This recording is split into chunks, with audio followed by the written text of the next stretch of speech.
Hi, ഞാൻ സുധാ മഴമേഘ. ഇപ്പോൾ വിഷു ആണല്ലോ, വിഷുക്കാലമാണല്ലോ. അതുകൊണ്ട് നമ്മൾക്ക് വിഷുവിന് പ്രധാനപ്പെട്ട വിഷുക്കഞ്ഞി നമുക്ക് ഉണ്ടാക്കിയാലോ. അപ്പോൾ നമ്മൾക്ക് വിഷുക്കഞ്ഞി ഉണ്ടാക്കി തുടങ്ങാം. നമ്മൾക്ക് വിഷുക്കഞ്ഞിക്ക് ആവശ്യമുള്ള സാധനങ്ങൾ എന്തൊക്കെയാണെന്ന് വെച്ച് കഴിഞ്ഞാൽ പച്ചരി കഴുകി വെച്ചത്, പിന്നെ തേങ്ങാപ്പാലാണ്. അത് ഒന്നാം പാല്, രണ്ടാം പാല്. ഈ ഒന്നാം പാല് നമുക്ക് ലാസ്റ്റ് ഒഴിച്ചാൽ മതി. പിന്നെ ആവശ്യമുള്ളത് പുളിയവര, ചെറുപയർ, ജീരകം, ആവശ്യത്തിന് ഉപ്പ്. ആദ്യം നമ്മൾക്ക് ഈ പുളിയവരയും ചെറുപയറും വറുത്ത് ഉടച്ചെടുക്കാം.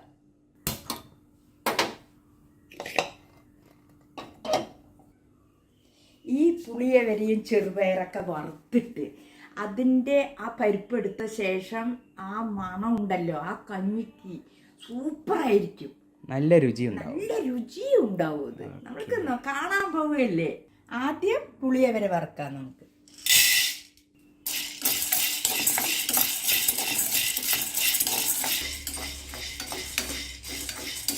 പുളിയവര നന്നായിട്ട് ഫ്രൈ ആയിട്ടുണ്ട്. നമുക്കിത് മാറ്റി വയ്ക്കാം.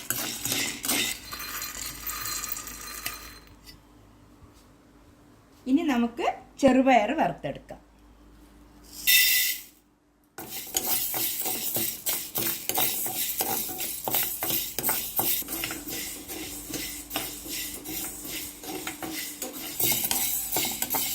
ചെറുപയർ നന്നായി ഫ്രൈ ആയിട്ടുണ്ട്.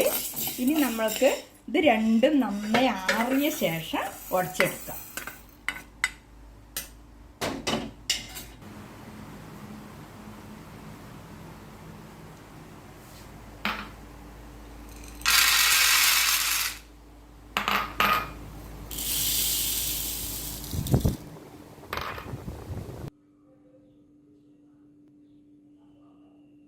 ആദ്യം പുളിയവര ഉടച്ചെടുക്കാം.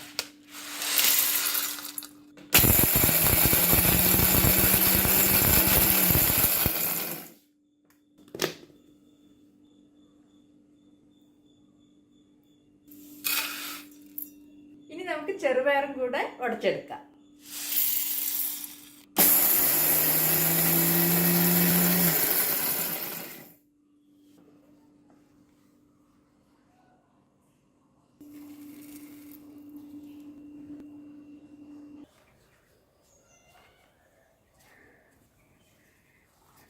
ഇത് നമ്മൾക്ക് നന്നായി ചേറിയെടുക്കാം.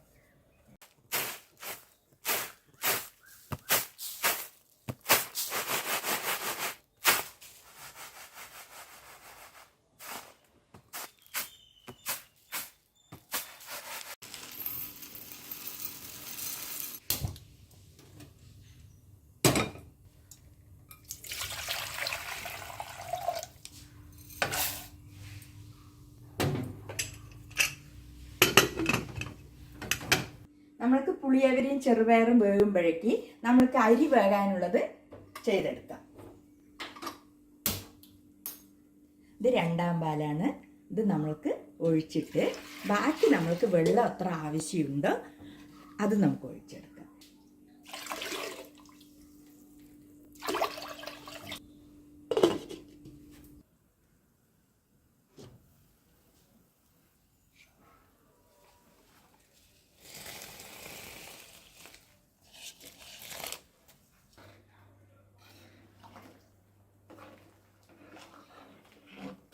ഇനി അരി നന്നായിട്ട് വേകട്ടത്.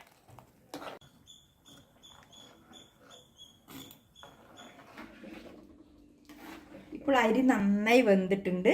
ഇനി നമ്മൾക്ക് പുളിയവരയും ചെറുപയറും നന്നായി വെന്തതിന് നമുക്ക് അതിൽ ഒഴിച്ചു കൊടുക്കാം. കണ്ടില്ലേ, നല്ല വെള്ളം വെന്തിട്ടുണ്ട്. ഇതാ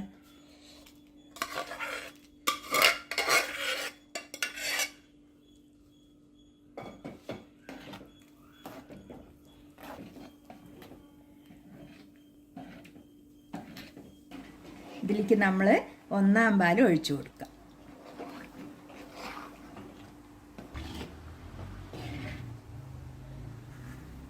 ഇനി നമുക്ക് ആവശ്യത്തിനുള്ള ഉപ്പിട്ട് കൊടുക്കാം.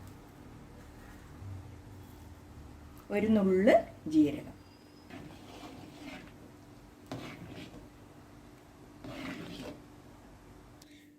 അപ്പോൾ നമ്മളുടെ വിഷുക്കഞ്ഞി റെഡി ആയിട്ടുണ്ട്. എല്ലാവരും ട്രൈ ചെയ്ത് നോക്കുക. സിമ്പിളാണ്.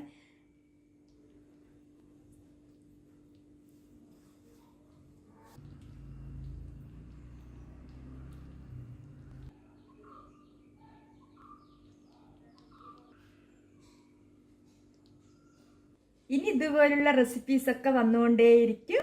അപ്പോൾ എല്ലാവർക്കും ഹാപ്പി വിഷു. അപ്പോൾ സുധാ മഴമേഘത്തിന് നിങ്ങൾക്ക് ഇഷ്ടപ്പെട്ട് കഴിഞ്ഞാൽ ഈ ചാനൽ സബ്സ്ക്രൈബ് ചെയ്യുക, ലൈക്ക് ചെയ്യുക, ഷെയർ ചെയ്യുക, കമൻറ്റ് ഇട്ടോളൂ.